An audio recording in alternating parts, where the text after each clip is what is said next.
Ya, sudah ada 20 orang yang bergabung.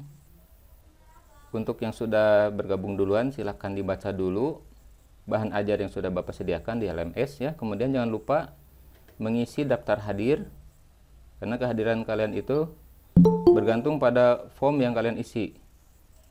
Nah, setelah ini tidak ada yang lapor ke Bapak, Pak saya lupa absen. Nah, pokoknya kalau lupa tidak mengisi ya dianggap tidak hadir ya. Nah, kemudian untuk kehadiran tatap muka online ini memang Bapak wajibkan ya, tapi disesuaikan dengan kuota yang kalian miliki ya. Kalau kalian tidak bisa sampai akhir ya tidak apa-apa ya. Yang penting kalian minimal sudah join dan kehadiran kalian itu terekam. Jadi selama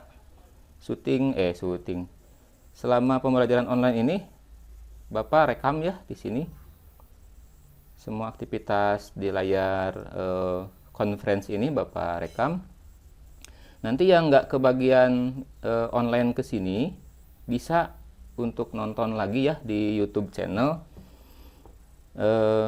terutama yang punya kuota YouTube ya, bisa dimanfaatkan kuota YouTube-nya, jadi bisa nonton lewat YouTube gitu. Kalau lewat Google Meet gini kan nggak pakai kuota YouTube ya. Ya, sebentar lagi Bapak mulai ya, ini sudah 23. Tapi nanti kalau sudah Bapak mulai, sepertinya teman-teman kalian sudah tidak bisa bergabung lagi ya. Karena kalau sudah presentasi seperti minggu lalu, yang berusaha untuk join ke conference ini sudah tidak bisa gitu ya. Tapi nggak tahu nih sekarang apa bisa atau tidak. Oke ya.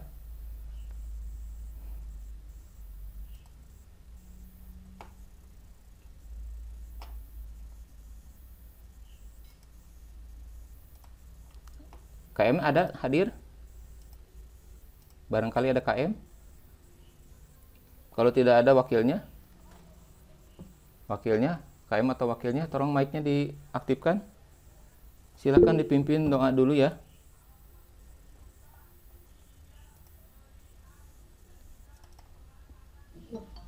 Mana KM-nya? Kok nggak ada ya?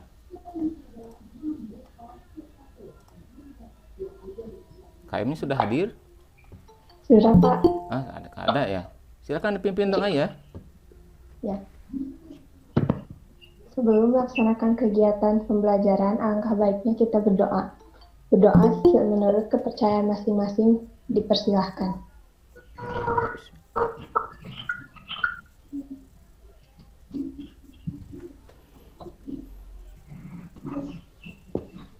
Selesai. Beri salam. Assalamualaikum warahmatullahi wabarakatuh. Waalaikumsalam warahmatullahi wabarakatuh. Baik, kita mulai ya penjelasan untuk materi kali ini. Kita masuk ke topik kedua. Topik kita bertema saya jadi terpecah ya. Oke ya. Topik kita kedua adalah pengenalan bahasa SI ya. Baik, layar Bapak share ya. Tapi kalau sudah di-share seperti ini, nanti mungkin yang mau join tinggal bilang aja nge-WA ke salah satu dari kalian di grup gitu ya. Nah, nanti mungkin Bapak hentikan dulu presentasi, baru saya approve dulu teman kamu yang mau join ya.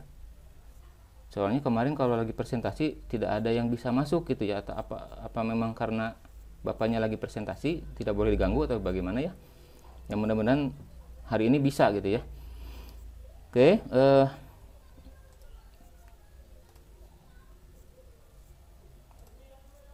ya.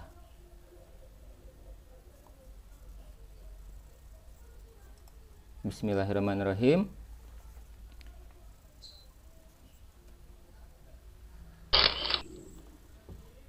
Baik. Minggu lalu kita sudah belajar ya tentang algoritma. Jadi sebagai seorang programmer atau orang yang ingin membuat program, jadi kita harus tahu dulu bagaimana pemetaan di pikiran kita ya dalam membuat program. Ya, bagaimana cara kita memecahkan masalah ya yang diminta oleh program. Nah, itu melalui sebuah algoritma namanya ya.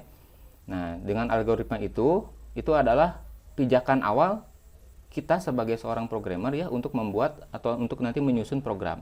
Jadi algoritma disusunnya secara berurut ya. Nah, setelah dari algoritma, nah ternyata masih bisa ya, ini ada yang mau join. Maaf. Oke. Ya, silakan yang baru join ya. Bapak sedang menjelaskan, saya lanjutkan ya. Dari algoritma ini maka kita melanjutkan dengan menyusun coding program ya. Nah, coding program ini bisa kita buat dengan menggunakan berbagai macam bahasa pemrograman ya. Jadi bukan bahasa Indonesia, bahasa Inggris atau bahasa Perancis ya, tapi bahasa pemrograman. Nah, di dalam bahasa pemrograman ini memang sebetulnya di dalamnya itu mengandung bahasa Indonesia, bahasa Inggris ya biasanya ya, yaitu bahasa manusia. Tapi kalau bahasa Indonesia mah enggak ya. Nah, di dalamnya itu biasanya ada yang namanya coding-coding atau perintah-perintah yang sebetulnya mah identik dengan bahasa manusia. Salah satunya bahasa Inggris gitu. Tapi disusun secara terstruktur ya. Ya, secara terstruktur. Jadi bisa diartikan oleh compiler sebagai perintah atau instruksi gitu ya. Baik. Hari ini tujuan kita dalam pembelajaran hari ini yaitu yang pertama menjelaskan struktur bahasa pemrograman. Jadi kalian harus bisa nanti apa yang dimaksud dengan struktur dari bahasa pemrograman ini. Ya. Bagaimana strukturnya gitu maksudnya ya. Kemudian mengidentifikasi tipe data. Jadi apa itu tipe data? Variabel, konstanta, dan operator bahasa pemrograman. Kemudian membuat program sederhana. Ya, jadi masih sederhana ya.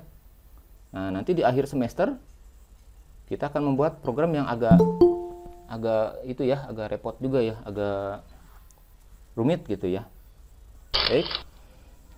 Nah, inilah strukturnya. Bisa kalian lihat di layar handphone kalian. Oke, ini juga tersedia di modul ya. Yang tidak sempat nonton, di modul sudah tersedia. Jadi kalian cukup baca modul, itu sudah detail sekali. Kalau di sini slide ini Bapak buat hanya untuk rangkuman ya. Dan ada penjelasan sedikit dari Bapak. Nah, biasanya bahasa C ini dituliskan seperti ini, mulai dari tanda pagar include, nah include gitu ya. Tanda pagar include ini. Kemudian di dalamnya ada yang namanya library atau header ini. Jadi header atau library alias apa ya, library itu adalah perpustakaan perintah ya. Di dalamnya itu ada perintah-perintah program yang bisa kita, sebentar saya tampilkan laser pointer ya. Nah, ini ya. Di baris yang pertama ini ini adalah header ya. Jadi baris pertama dan kedua namanya header. Struktur yang pertama. Header itu berisi library atau perpustakaan gitu ya. Bahasa Indonesianya perpustakaan. Nah, di dalamnya sudah ada program jadi ya. Jadi seperti halnya buku, kita perlu referensi sesuatu, cari di buku. Nah, ini pun sama ya. Library header ini kita perlu perintah untuk misalkan menghapus layar. Ada di mana? Nah, nanti kita tinggal ambil, includekan file header ya, misalkan stdio.h, conio.h gitu ya. Nah, itu nanti di dalam conio.h itu misalkan kita ini misalnya yang ini stdio.h misalnya. Printf itu ada di dalam salah satu header ini gitu ya. Perintah printf ini kita tidak buat, tapi sudah ada di dalam library yang kita includekan. Jadi semua yang di-includekan di dalamnya ada perintah-perintah yang bisa kita panggil di dalam program kita di sini ya. Oke. Nah, setelah include ini sebetulnya di sini boleh kita tuliskan variabel dan konstanta ya. Pendeklarasian variabel dan konstanta, tapi tidak apa-apa berarti ada di sini. Nah, ya, nanti kita bahas. Baik. Nah, setelah baris ini biasanya di atas ini kita akan tuliskan subprogram ya. Loh, kok Pak sub dulu enggak program utama dulu? Oh, enggak ya. Kalau program utama dulu di awal, nanti subnya di bawah, itu biasanya tidak berfungsi ya. Oke, nanti bagaimana caranya supaya berfungsi? Kita bahas nanti di akhir ya. Oke ya, jadi di sini kita tuliskan blok yang kedua ini adalah subprogram ya. Nah, ini boleh kita berikan nama subprogram itu seenak hati kita ya. Misalkan ini mau program untuk mendelay, tuliskan void delay gitu ya. Program untuk menghitung, void hitung, misalkan rumus misalkan luas ya, hitung luas boleh ya. Tapi ada kaidah yang harus kalian pahami dalam membuat judul ini, namanya subprogram atau dengan kata lain subfunction ya, subfunction. Nah, ini ada kaidahnya sama dengan kaidah nanti membuat program utama. Nah, jadi di blok yang ketiga setelah ini ada blok program utama. Nah, program utama ini tidak boleh sekendak hati kalian, judulnya harus main. Nah, ya bukan main-main, tapi main itu berarti utama, program utama ya. Nah, oke. Selalu diawali dengan void atau int gitu ya. Ini void, ini int. Nah, sebetulnya ini adalah tipe data. Nanti tentang tipe data ada di dalam modul ya, kita akan bahas setelah ini pun nanti kita jelaskan. Oke, jadi itu aja ya. Jadi cuma header, kemudian ada subprogram, ada program utama. Nah, ternyata di dalam program utama ada deklarasi konstanta, deklarasi variabel ya. Ini boleh ditulis di sini, boleh ditulis di bawah header gitu ya. Tulis di sini atau di bawah header. Bahkan di dalam subprogram pun bisa dituliskan juga int apa misalnya variabel yang lain namanya ya. int luas, int alas, int tinggi gitu ya. Kemudian apa bedanya ya? Kalau kalian tuliskan di dalam subprogram, maka program utama tidak bisa menggunakan variabel tersebut. Ya. Program utama ini tidak bisa menggunakan variabel yang ada di sini. Begitupun kalau kalian tuliskan di int-nya di dalam main program atau di dalam program utama, maka variabel atau konstanta yang kamu tulis di sini tidak bisa dipakai di sini. Tidak bisa dipakai di subprogram, ya. Jadi ini khusus alias lokal lah ya, atau private gitu ya, nama lainnya private. Kalau di sini namanya publik. Jadi kalau di bawah header ini publik, bisa dipakai oleh subprogram, ya. Kalau kamu menuliskan konstanta dan variabel di bawah subprogram, maka di bawah subprogram, di bawah header, maka subprogram dan main bisa menggunakan konstanta atau variabel yang kita deklarasikan tersebut. Ya. Aduh, ini ada namanya bahasa Rusia, saya deny ya, tidak bisa masuk karena namanya tidak saya kenali. Mohon maaf, yang mau masuk conference ini gunakan nama asli ya, yang tertera di daftar hadir. Jadi saya tidak akan approve kalau namanya nama orang asing. Oke, terima kasih. Silakan dicoba lagi yang tadi mau join, ganti nama dulu. Baik, saya lanjut ya. Strukturnya simple, hanya seperti ini. Oke. Cuman nanti mungkin di dalamnya mau nuliskan apa saja. Nah, gitu ya. Seperti minggu lalu saya bilang bahwa setiap perintah ditulis per baris. Ini satu perintah itu ya. Satu perintah ini. Ini ada lagi int I sama dengan 12. Ini kan berarti sudah mendeklarasikan dan menginisialisasi. Nah, inisialisasi sudah ada nih di sini. Kemudian pembuat, ini berarti memanggil subfungsi ini dipanggil pembuat. Nah, ya. Kalau printf hello kan di sini tidak ada printf, berarti dia ngambil di salah satu header yang ada di sini. Ya. Perintah printf itu sudah ada, sudah jadi di dalam salah satu header yang kita include-kan ini. Nah, ya. Terus kita di dalamnya bisa tuliskan kalimat hello world, halo dunia, halo nama saya Edi. Nah, bebas ya. Kemudian return 0, nah, jadi memberikan balikan 0 ya. Tapi ini tidak perlu dituliskan kalau tidak dibutuhkan ya. Baik, selanjutnya. Nah, tadi saya bilang tipe data ya, ada int, ada void. Nah, kalian perlu hafalkan ini ya, pahami, hafalkan bahwa tipe data adalah apa ya?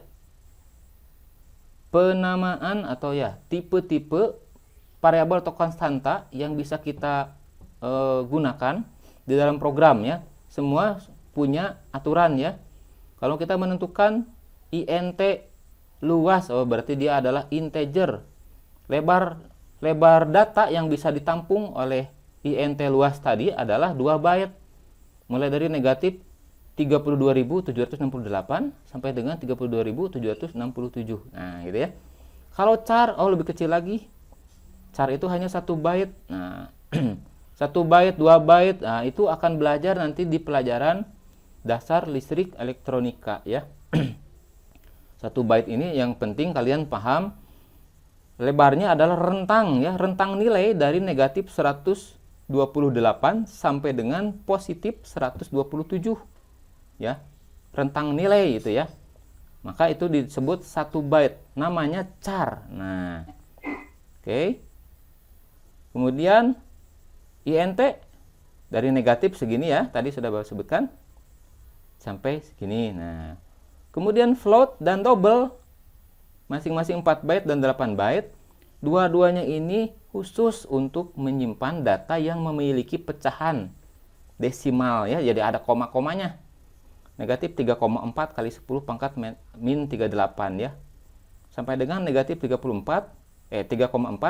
kali 10 pangkat positif 38 gitu ya. Oke, jadi dari pangkat negatif ke pangkat positif. Wah, banyak sekali ya. Nah, yang double lebih banyak lagi, 8 byte. Ya, rentangnya lebih besar lagi. Oke. Kemudian void itu tidak memiliki nilai ya, tidak ada nilainya kalau void. Ada yang keluar? Oh, tidak ada. Oke ya. Ada pertanyaan sampai sini? Tidak ada? Oke. Tidak ada. Aduh, 2 menit lagi nih saya. Harus sudah selesai. Oke ya, saya lanjut aja nanti. Kalau belum paham ini, karena ini memang perlu dihafalkan saja.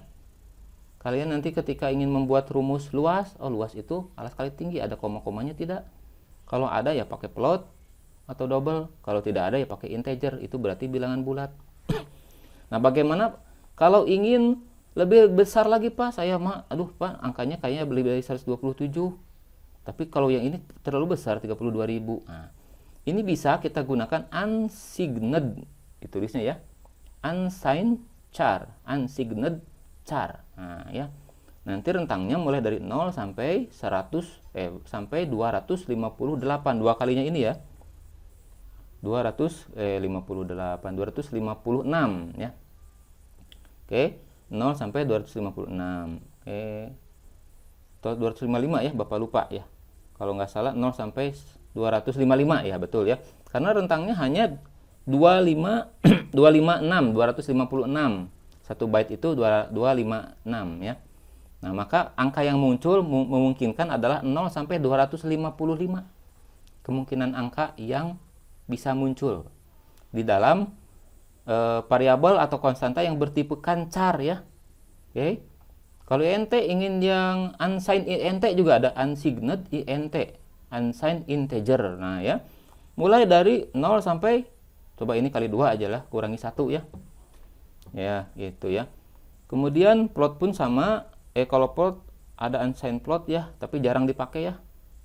Biasanya hanya unsigned char, unsigned integer. Oke. Nah, apalagi ini tidak ada unsigned void, tidak ada ya. Karena ini tidak bertipe, sudah void aja udah 0 byte ya, tidak bertipe. Kemudian selanjutnya, apa itu konstanta? Yang kemarin kita sudah bahas, konstanta variabel.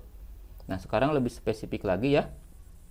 Konstanta itu adalah nilai yang tidak dapat diubah selama proses program berlangsung. Jadi, ini adalah nilai yang statis, nilai yang tetap ya. Misalkan konstanta V sama dengan 3,14 kan? Konstanta apa lagi ya? Nah, ya. Saya tuliskan konstanta, misalkan di sini contohnya angka 50, tapi nanti di dalamnya cara menuliskannya ya, misalkan define pakai tanda pagar ya, itu ada di modul define sama dengan define nama ya sama dengan edi misalkan ya. Jadi atau define nama barang sama dengan dodol Garut ya, yang kemarin kita buat ya, flowchartnya dodol Garut misalkan. Itu adalah berarti mendefinisikan nama barang adalah dodol Garut. Nah, nama barang dodol Garut ini karena dia konstanta, maka di dalam perintah program tidak bisa kita ubah lagi namanya. Tetap aja dodol Garut ya. Oke. Beda kalau kita buatkan variabel. Nah, kalau variabel jadi kita bisa gonta-ganti sewaktu-waktu. Misalkan nama barang sama dengan mulai nilai awalnya saya akan tuliskan string misalkan ya. String atau char nama barang sama dengan tadi dodol Garut. Nah, di dalam perintah program karena dia variabel, maka variabel ini boleh kita ganti dengan nama yang lain ya. Oke, nah contoh NIM itu nomor induk mahasiswa. Kemudian AX nama mahasiswa. Nah, ini ya. Kalau mahasiswanya lebih dari 1 atau siswanya lebih dari 1 ya, kita bisa ganti nanti NIM siswa pertama. Dalam inputan data kita akan input dengan nama siswa pertama. Jadi beda-beda ya. Siswa kedua nanti beda lagi nama siswa kedua. Nah, variabel ini boleh kita mohon maaf ada yang masuk. Ya, variabel ini bisa kita ubah sewaktu-waktu sesuai kebutuhan dan keinginan si programmer ya. Tapi ada kaidah dalam menuliskan variabel. Yang pertama adalah tidak boleh karakter pertama harus berupa huruf, tidak boleh angka ya, atau tanda baca lain ya, tanda seru, koma, titik dan lain-lain tidak boleh ada di awal. Kemudian tidak boleh ada spasi ya, tidak boleh mengandung spasi. Misalkan tadi 2 kata nih, nama mahasiswa, nama spasi mahasiswa, itu tidak boleh. Kalian boleh gunakan underscore atau disatukan aja nama MHS tanpa ada spasi ya. Oke, jadi kalau yang 2 kata ini tidak boleh mengandung spasi. Kemudian yang ketiga tidak boleh mengandung simbol-simbol khusus ya, tadi sudah saya sampaikan ya, koma, kemudian simbol persen, pagar, bintang dan lain-lain ya, itu tidak boleh. Yang hanya dibolehkan adalah underscore. Nah, ini underscore yang ini ya. Baik, itu kaidah dalam membuat nama sebuah variabel. Boleh pakai bahasa Indonesia, boleh bebas ya, mau bahasa Inggris, yang penting variabel ini mudah untuk kalian kenali. Ini variabel apa.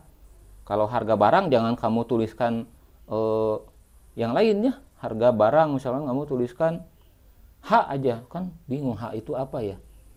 terlalu simple nulisnya, terlalu singkat, tapi kamu jadi bingung ini H itu variabel apa ya. Nah, ya. Kalau A dan X ini kenapa ditulis A dan X? Ini biasa untuk counter ya, menghitung misalkan hitungan 0 sampai 1000 ditulisnya oleh A. Oke. Yang ini untuk hitungan yang berikutnya gitu ya. Biasa kita tuliskan singkat aja, kadang-kadang I, kadang-kadang N gitu ya. Seperti dalam matematika, suku ke N, nah, N-nya itu kan mulai dari 0 sampai hingga misalkan ya. Gitu. Jadi itu untuk menghitung urutan, biasanya variabelnya sederhana aja A, X gitu ya. Tidak banyak. Jadi cuma diwakili oleh 1 huruf. Selanjutnya function atau fungsi. Nah, jadi fungsi-fungsi tadi kan sudah di awal di dalam struktur bisa kita panggil lewat header atau library. Bisa juga kita membuat sendiri gitu ya. Membuat fungsi sendiri. Ini yang namanya Rusia masih mencoba masuk ya. Saya nggak bisa bacain nama Rusianya apa karena bahasa Rusia. Jadi saya tolak.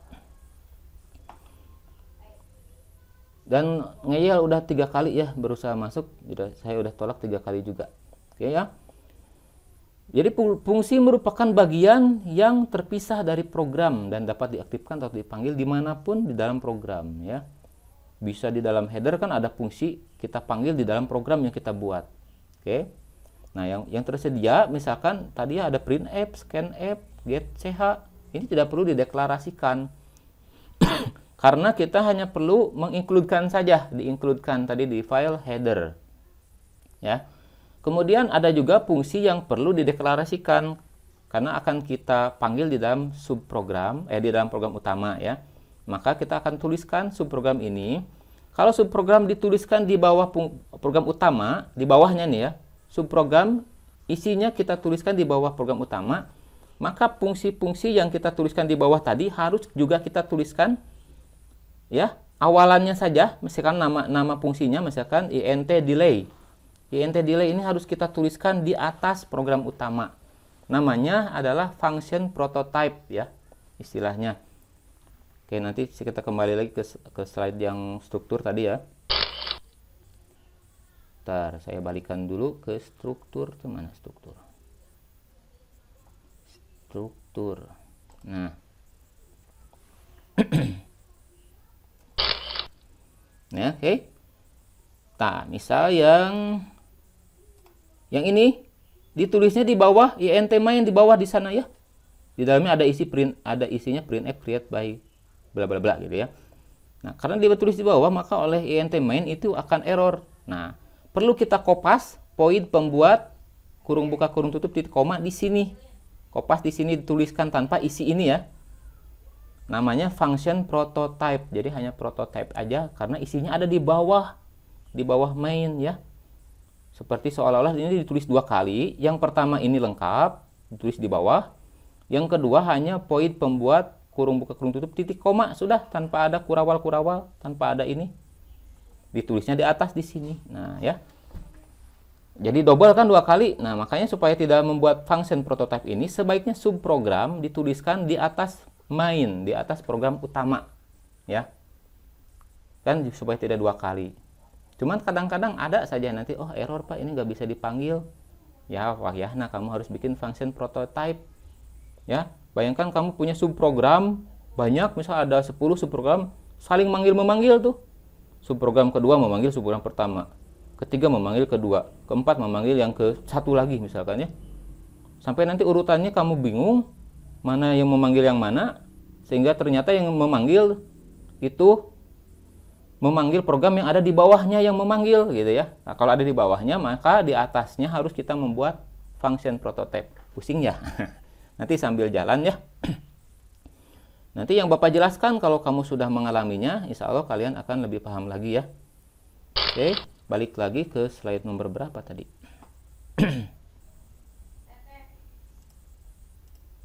Nah, fungsi ya. Ke fungsi lagi. Ya. Baik ya. Ini sudah, mari lanjutkan. Oke, cara mendeklarasikan fungsi, tipe fungsinya, tapi ya, tadi ya, salah satu tipe data misalkan float atau void atau int. Nah, ya. Maka dilanjutkan dengan spasi nama dari fungsi, terserah kalian bebas ingin nama apa, bahasa Indonesia, bahasa Sunda, bahasa Inggris pun silakan ya. Tapi kalau yang seperti ini void kamu mau ganti yang lain nggak bisa, ini sudah bawaan dari compiler ya. Kemudian di dalamnya ada parameter fungsinya apa, misalkan ini adalah int jari. Nah, int jari ini adalah variabel jari. Berarti variabel ini akan kita gunakan di dalam fungsi yang kita buat ya. Kita tentukannya di dalam sini.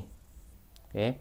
Dan inilah yang nanti akan nilai balikan, nilai variabel yang akan kita berikan ke pemanggil ya.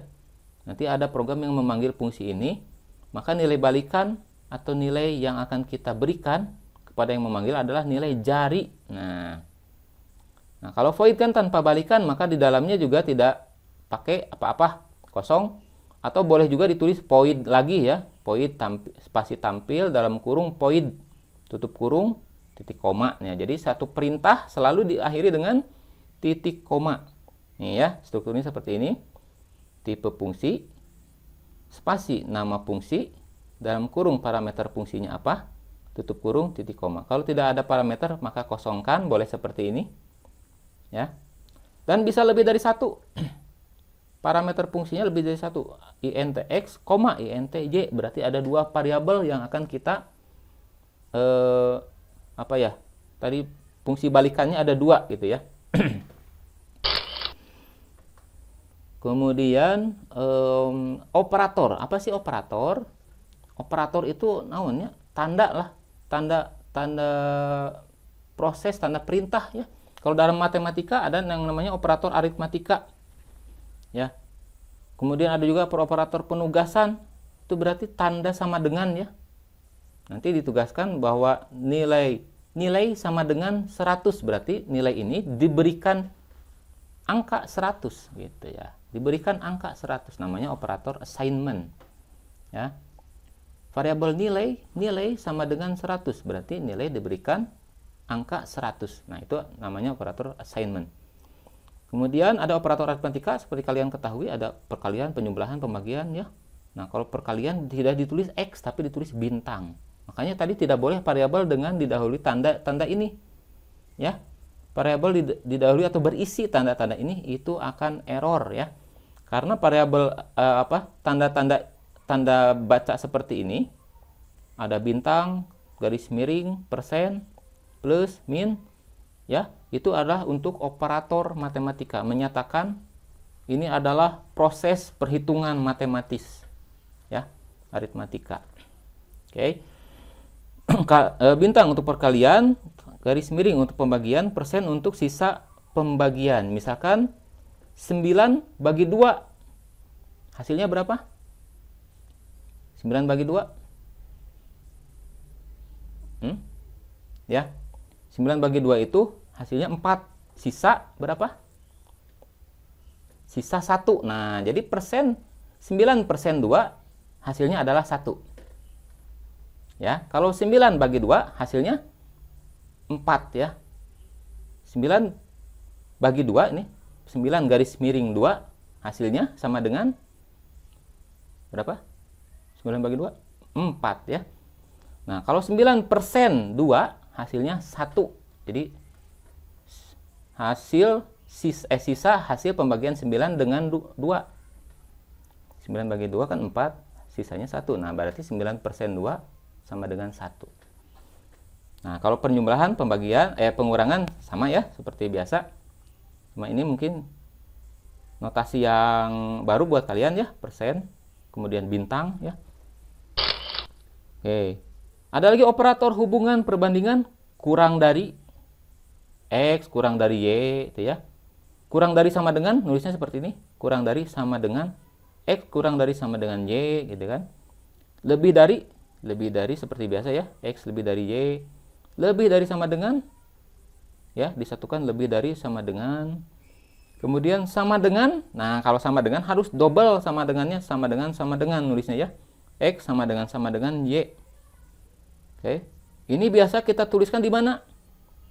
Di dalam simbol decision yang seperti layang-layang. Nah, simbol layang-layang bisa dituliskan isinya seperti ini. Ya. Tidak sama dengan itu pakai tanda seru sama dengan ya. X, apakah X tidak sama dengan Y? Nah, kan di dalam simbol decision itu jawabannya ya atau tidak, tergantung nilai X dan Y yang sudah kita inputkan di awal sebelum decision tersebut ya. Oke, lanjut. Nah, ada operator-operator lain ya. Ini juga masih sama. Di dalam perbandingan tadi bisa kita gabungkan dua buah keadaan ini, misalkan apakah X kurang dari Y dan X lebih dari sama dengan Z misalkan ya, variabel yang lain. X kurang dari Y dan X lebih dari sama dengan Z. Nah, Z jangan Y lagi ya. Nah, pakai ini, dan itu pakai ini ya. Dan, nah, jadi ini dua logika yang ada dua, itu harus dua-duanya terpenuhi.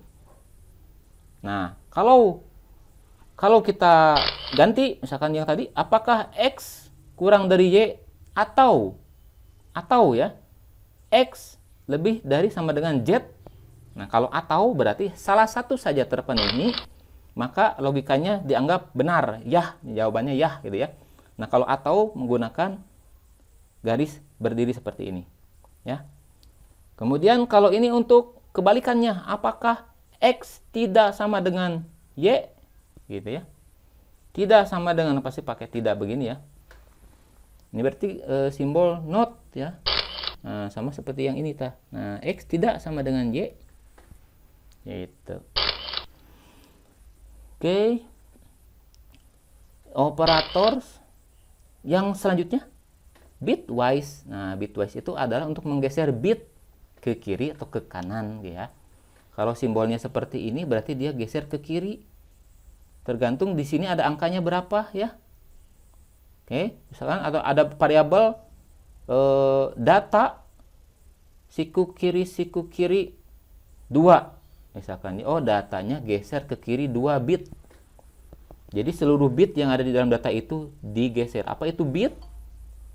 Ya, aduh ini ada lagi orang Rusia mau masuk, saya tolak lagi ya, sudah keempat kalinya. Oke, tentang bit seharusnya nanti belajar di pelajaran DLE. Nah ya, dasar listrik elektronika. Tentang bit itu adalah binary digit singkatan ya, bit binary digit. Digit biner. Nah, contohnya digit biner dalam 1 byte itu berarti 8 bit. Misalkan 11110000. Nah, itu totalnya ada 8 bit alias 1 byte. Saya geser 2 bit, jadi bergeser ya. Seharusnya nanti bisa lebih dalam lagi kita akan bahas ya tentang operasi binary ini. Bapak perlu jelaskan kalau misalkan di DLE belum, karena di sini nanti akan pusing kalau di DLE ternyata belum dibahas ya. Oke, ada lagi dan ya, ini tadi N sama aja seperti yang tadi, cuma ini ditulisnya 1. Kemudian XOR. Ya, jadi kalau ini kenapa ditulis 1? Karena ini di dalam rumus saja. Misalkan ada 2 data di N kan, data 1 N data 2. Nah, gitu ya. Data 1 OR data 2 begini tulisnya OR. Kemudian data 1 ini apa? Oh, ini XOR ya, maaf. Yang ini XOR, yang ini OR. OR data 2. Kemudian data 1 sama dengan NOT data 2 misalkan ya. Pakai perintah. Nah, ini bitwise ini dituliskan di dalam rumus.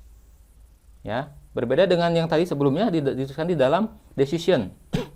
Kalau di dalam decision ya, di dalam operasi untuk membandingkan ya, maka itu ditulisnya double ya, biasanya NN or gitu ya, ada 2 ininya tandanya. Oke. Lanjut. Ada lagi operator unary ya, unary itu ya. Jadi ada min. Nah, seperti ini. Min ya minus ya. Menandakan minus dari variabel yang kita miliki. Kalau plus berarti dia ditambah 1. A sama dengan nilai A tersebut ditambah 1. Kalau A plus begini ya. A sama dengan A tambah 1. Jadi A sama dengan nilai A sebelumnya ditambah 1. Sebelum ditambah ya, nilai A itu misalkan 10. Kalau diberikan seperti ini, A sama dengan A tambah 1, A, atau dituliskan begini bisa ya. A plus berarti A-nya ditambah 1 jadi 11. Gitu. Ya. Tadinya 10 tambah 1 jadi 11. Kalau min-minnya double, A min seperti ini nulisnya, maka nilai 10 tadi dikurangi 1, A min jadi 9. Nah, ya.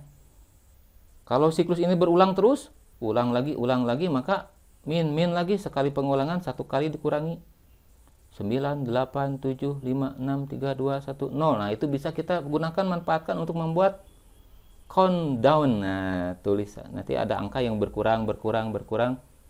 Operasinya sederhana seperti ini. A min. Kalau bertambah A plus. Mulai dari 0, 1, 2, 3, 4, 5 sampai 10 door misalkan ya, ada kejutan misalnya. Oke. Size of. Oke, ya, size of ukuran dari operan. Jadi ukuran dari data ya, dari data yang ada di sini. Ini size of I, berarti ini variabel I ini ukurannya berapa sih? Ukuran byte-nya. Nah, oh ternyata dia tertera size of dari ini sekian. Nah, ya. Kemudian tanda seru ini sama ya, not juga. Ini juga not. Oke. Kemudian dan itu menghasilkan alamat dari memori. Ya, alamat dari memori variabel tertentu, ini variabel A contohnya. Kemudian ada bintang menghasilkan nilai dari pointer. Nah, kalau bintang A, variabel di depannya ada bintang. Ini adalah nilai dari pointer, jadi menandakan pointer. Nah, untuk pointer, size of, ini memang bahasanya harus kita bahas lebih lanjut ya. Ini pemrograman yang bukan pemrograman dasar kalau yang ini. Ya. Mungkin kita tidak untuk semester ini tidak sampai sini ya. Kita akan lebih jauh lagi di kelas 2 untuk belajar size of, pointer, dan lain-lain itu di pemrograman yang lebih aplikatif ya. Oke. Nah, itu saja slide-nya saya cukupkan. Ada pertanyaan sampai sini? Kalau tidak ya kita sudahi ya. Aduh, ternyata sudah lewat 20 menit. Aduh. Baik.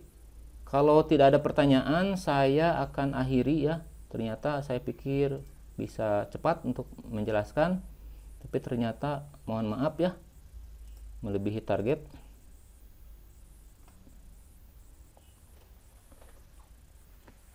Astagfirullahaladzim. Ternyata saya terputus. Sorry.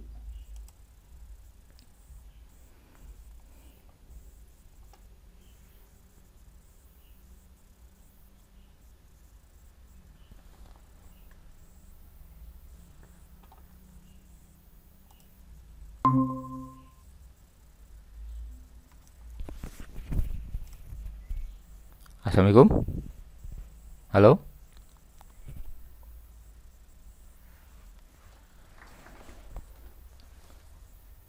Ya, baik. Bapak cukupkan dulu penjelasannya ya. Tadi yang ketinggalan penjelasan, mohon maaf, ternyata Bapak sudah sign off ya dari Google Meet. Tapi rekamannya masih ada ya, nanti Bapak uploadkan di YouTube. Silakan yang tadi ketinggalan penjelasan bisa nonton di YouTube saja. Bapak akhiri penjelasannya ya. Terima kasih sudah join. Kita tutup dengan doa bersama-sama. Subhanakallahumma wa bihamdika asyhadu alla ilaha illa anta astaghfiruka wa atubu ilaik. Setelah ini silakan kalian lanjutkan pekerjaan mandiri. Di modulnya dibaca ya, mulai dari tujuan pembelajaran kalian baca. Kemudian ada LKPD, itu ada latihan. Latihannya silakan dipelajari dulu. Kalau ada yang kurang jelas, boleh pertanyaan hanya disampaikan di grup saja ya. Untuk menghindari Bapak jadi bingung, terlalu banyak pertanyaan yang muncul di WA dengan nama yang belum Bapak simpan di phonebook ya. Tolong jadi kalian tuliskan pertanyaan itu di grup saja supaya teman-teman kalian juga bisa ikut memantau, bisa ikut untuk mempelajari pertanyaan kalian ya. Mudah-mudahan pertanyaannya sama, jadi tidak ada pertanyaan yang lain lagi ya. Iya, Pak. Pertanyaan sama. Nah, itu banyak pertanyaan sama muncul ke Bapak, akhirnya Bapak bingung ya, nanya lagi karena tidak dibahas di forum. Nah, kalau di forum mudah-mudahan ada yang menjawabkan selain Bapak gitu ya. Bapak nggak sempat jawab, teman kamu ada yang udah duluan tahu gitu. Nah, bisa saling sharing di situ ya. Terima kasih.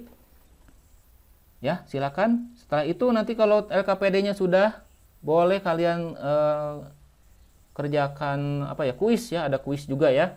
Dan jangan lupa mengisi biasanya teh setelah ini nih refleksi ya.